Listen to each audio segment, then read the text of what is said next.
El día 12 de marzo del año 77 mataron al padre grande que iba camino al paisnal.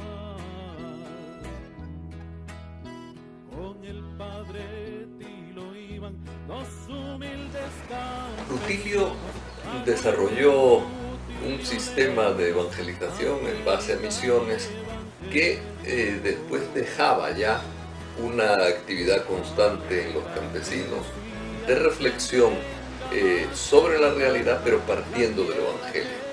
En aquel entonces había algunos sectores de la iglesia que trataban de analizar primero la realidad y de la realidad pasar al Evangelio, siguiendo lo de ver, juzgar y actuar. Pero Rutilio era muy consciente de la profunda religiosidad de los campesinos y entonces prefería partir del Evangelio y desde el Evangelio preguntarse qué nos dice este texto del Evangelio, qué nos dice Jesús cuando cura a los enfermos, qué nos dice Jesús cuando critica a los hipócritas, qué nos dice el Evangelio cuando ensalza a los humildes y critica a los poderosos, qué nos dice Jesús cuando de alguna manera compara el dinero con un ídolo. Estos son como las preguntas que van acercando a la gente al análisis de la realidad. Es decir, se parte de la fe de la gente, no tanto de la realidad, sino de la fe para llegar ahí. Y en ese sentido, Rutilio incorporó una enorme cantidad de personas que aparentemente podía pensarse que eran como muy conservadoras, tradicionalistas, etc. Por ejemplo, rezadoras de velorios que redescubrían en el Evangelio una posibilidad de servicio, de análisis de realidad, de apoyo a la gente en sus necesidades concretas, pues las cofradías, especialmente las cofradías de adoradores del Santísimo, es decir, que de nuevo pasaban de una actividad más de tipo cultural, cúltica, a una actividad más comprometida con el mensaje del Evangelio. Después de las misiones, muy apoyadas en el Evangelio, se establecía la celebración de la palabra. E incluso en todo tipo de reunión se procuraba siempre partir de la palabra de Dios. Entonces la pastoral de Rutilio era una pastoral profundamente evangélica. Y yo creo que eso es lo que le llevó al martirio que la iglesia está cercana a reconocerle, ¿verdad? En el siglo III, cuando las persecuciones de los romanos, había un obispo, San Cipriano, que decía que el Evangelio es el que hace a los mártires. Bueno, yo creo que fue precisamente esa dimensión de querer partir del Evangelio la que hizo que Rutilio llegara a ofrendar la vida por los salvadoreños, por la gente pobre de su propia parroquia, por todos aquellos que tenían hambre y sed de justicia en el sentido profundo del Evangelio. Tierra de bravos cañales, tu nombre crece aguilares, con la sangre de los... Bueno, el padre Rutilio era un hombre profundamente religioso. Yo creo que las primeras inspiraciones fueron muy de orden testimonial. Y aquí jugó un papel un gran arzobispo. Hay muchos grandes arzobispos que ha tenido El Salvador, ¿verdad? Pero este es uno, tal vez, de esta historia. Monseñor Chávez, Monseñor Romero, Monseñor Rivera fueron grandes arzobispos. Monseñor Chávez y González, cuando hacía la visita pastoral en Aguilares y Paisnal, se encontró con este muchacho, que era Rutilio entonces, que le dijo que tenía deseo de ir al seminario, que cómo tenía que pensarlo. Y Monseñor Chávez le dijo, pues acompáñame a la continuación de la visita pastoral en Chalatenango. Y según cuentan los compañeros de Rutilio, le impactó enormemente la figura del arzobispo, por un lado muy cercano a la gente, con un lenguaje muy popular, es decir, con una visión del Evangelio muy honda, muy ligada a las necesidades de la gente, y esa figura episcopal tan humana, sencilla, cercana a la gente y tan evangélica, yo creo que fue una primera inspiración para aquel joven, ¿no?, que a partir de ahí decide entrar en el seminario. El señor Chávez lo envía al seminario a petición de él y después entrará en la Compañía de Jesús más adelante, pero es esa gran figura de Monseñor Chávez, yo creo, una primera inspiración evangélica. Después él tiene dos grandes momentos, creo, dentro de ser una persona sumamente religiosa, sumamente encariñada con la persona de Jesucristo. Tiene dos grandes momentos que él llama de inspiración, ¿verdad?, y de conversión incluso. Uno es el Concilio Vaticano II. El Concilio Vaticano II, que empieza a hablar de iglesia como pueblo de Dios, iglesia donde todos somos hermanos y hermanas. Y evidentemente, pues, a partir de esa lectura del Vaticano II, redescubre con mucha más fuerza el evangelio de la fraternidad que predica Jesucristo, el evangelio del servicio, el evangelio de hacerse esclavo de los demás, y nace esa profunda vocación de él también de servir a los sacerdotes, de servir al clero, de ayudar a los que ayudan a los demás, de sembrar en los demás esta dimensión. Esa es una primera conversión, y la segunda son los documentos de Medellín, que le abren al sufrimiento social, económico, político de nuestros pueblos latinoamericanos y a la solidaridad con ellos desde el Evangelio. Esa es como la gran segunda conversión, que él además la profundiza con un curso en el CELAM, en Bogotá, pero después yéndose a trabajar con Monseñor Leonidas Proaño en el Ecuador, en la diócesis de Riobamba. Este obispo, sin duda, le tuvo que recordar muchos aspectos de lo que le impactó en su juventud de Monseñor Chávez y González, que era un obispo muy austero, que vivía con una enorme sencillez, de una cercanía al pueblo impresionante, y especialmente al mundo indígena, y con un respeto extraordinario hacia la dignidad de la gente y hasta impulsar el crecimiento de la conciencia de su propia dignidad en la gente. Esta es como la segunda conversión, si la llama él, Rutilio, y la que provoca ya esta decisión de ir a servir a una zona rural. Él al principio no quería ir a Aguilares, porque la parroquia de Aguilares contenía la del Paisnal también en aquel entonces, y él era del Paisnal, y decía, mejor no ser párroco de mi familia y de mis conocidos, ¿no? Pero Monseñor Chávez le insistió especialmente, porque había toda una serie de problemas que se estaban comenzando a fraguar en la zona, y pues al final, por el cariño y el aprecio que tenía Monseñor Chávez, pues decidió ir a Aguilares, ¿sabes?, por la presión de él.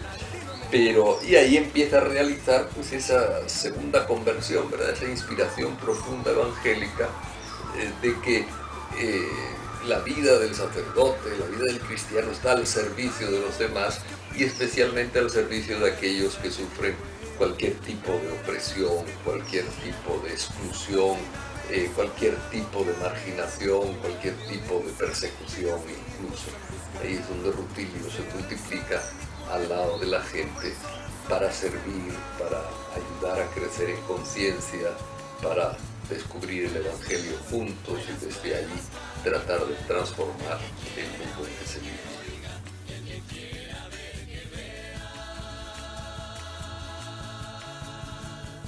Lo que está pasando en medio de un pueblo que empieza a despertar, lo que está pasando en medio de un pueblo que empieza a caminar. Él tenía una opción fundamental, que era la evangelización. Por eso su trabajo lo iniciaba yendo a las comunidades, ya sea rurales o urbanas, divididas en sectores, a realizar misiones. Misiones que duraban 15 días. De fruto de esa misión, como todas las noches había celebración de la palabra en la misión, entonces quedaban unos hermanos a quienes les llamaba delegados de la palabra, para que en el fin de semana o en cualquier otro día de la semana reunieran a la comunidad y celebraran la palabra. Entonces ese era como el elemento principal. a la predicación, el anuncio de la palabra que lleva a la fe y que lleva a la conversión. De eso ya se derivaban ya las otras pastorales específicas, la catequesis para niños, entonces preparar hermanos como catequistas para ellos, el trabajo con los jóvenes, preparar hermanos para el trabajo con los jóvenes. El trabajo de la pastoral social, por ejemplo, acciones de alfabetización. En esa época en los sectores rurales había muchísimas personas que no sabían leer. El trabajo también en formación en leyes, porque en esa época el problema campesino era muy grave, había leyes que les protegían, pero ellos las desconocían. Y por eso allá en las haciendas, en los cañales, y respetaban sus derechos. Entonces había también un servicio de educación en la Constitución y en las leyes que servían pues para ver los derechos de los agricultores, el Código de Trabajo y esas cosas. Luego había pues también pastoral familiar, había los encargados de dar las charlas de los diversos niveles. Luego había también una preocupación por las necesidades de la comunidad en el terreno. Por ejemplo, había lugares donde las casas estaban en muy malas condiciones. Bueno, un proyecto para ver cómo ayudar a construir casas, aunque fueran de adobe. En esa época, ¿verdad?, era el estilo que se tenía, pero era una casita digna. También hubo algunos proyectos de agua en algunos lugares en donde no había agua potable o los pozos estaban en condiciones insalubres, bueno, ayudar a hacer un buen pozo. Había pues una preocupación de ese estilo. La parroquia estaba dividida en la parte rural y la parte urbana, ya que en ese tiempo se atendía también el Painal. Entonces eran como 45 comunidades que se atendían de Aguilares y del Painal. En cada una de ellas había celebración de la palabra y todas estas otras pastorales específicas.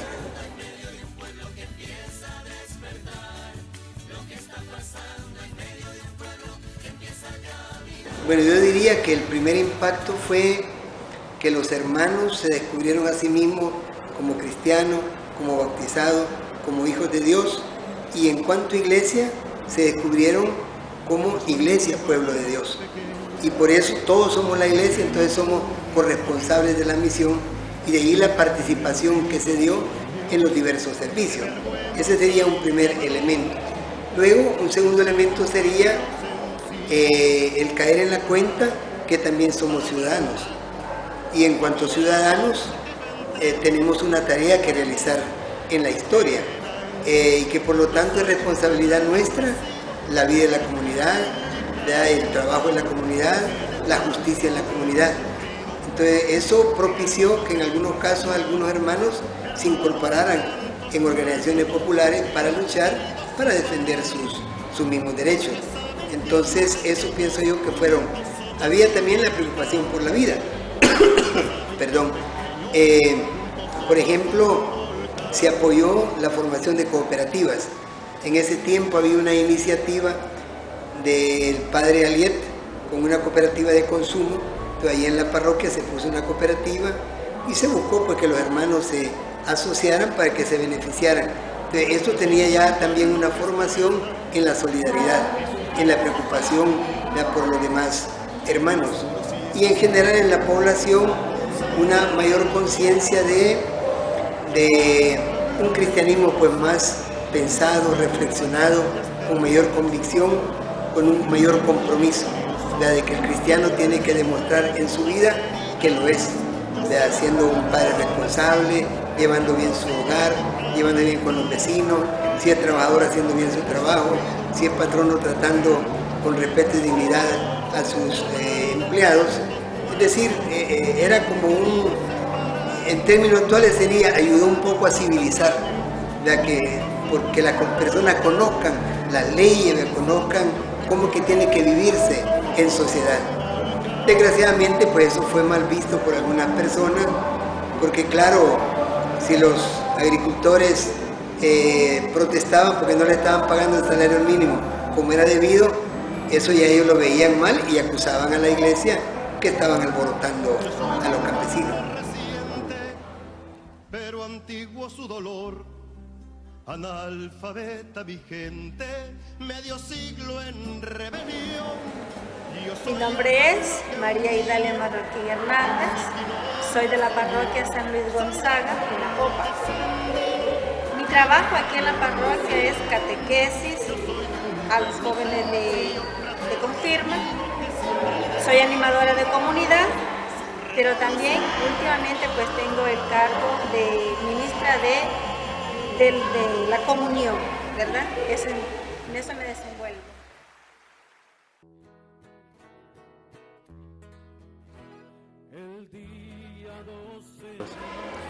Él le dio una importancia, digamos, grande, porque cuando él nos visitaron como misioneros, así comenzamos nosotros como misioneros, fueron 15 días de misión, pero en esos 15 días nosotros empezamos a ver la diferencia. Ya no era, digamos, como antes que estábamos olvidados, ¿verdad? Sino que desde ese momento él comenzó a aportar con nosotros, con documentos, dándonos consejos, en fin, orientándonos en todo aspecto, ¿verdad? Él nos formó celebradores de la palabra, formó catequistas, y en fin, y todo eso pues vino como a darle un cambio a las comunidades del Paisnal, que fue donde yo lo conocí.